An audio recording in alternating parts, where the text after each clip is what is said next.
Defining a task network. Now, what major task we have decided with respect to the scope. Now we have to make the task set, and this task set will give you certain result, the work product. But these tasks, how they are related? They are sequenced, they are in parallel, they are concurrent. One product is required for another. So individual tasks and subtasks have interdependencies based on their sequence.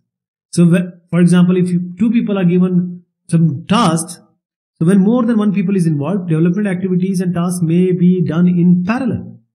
Therefore, the concurrent tasks which are going on together must be coordinated so that they complete when later tasks which are waiting for the work products produced by the previous tasks.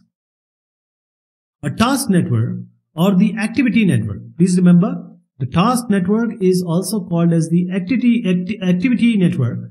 This is a graphic representation of the task flow for a project. Task network, activity network. You should see here, it's like a computer network or a people network, different kind of network. So here the network is of task. This is a graphic representation of task flow. Now this 1.3a, 1.3b, 1.3c, they are working in parallel. They are in parallel, but some are sequenced. So task network depicts major software engineering tasks.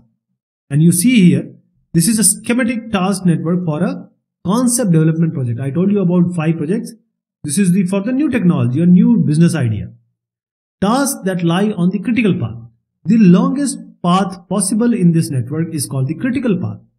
So tasks that lie on this critical path must be completed on schedule, else the schedule is definitely going to suffer.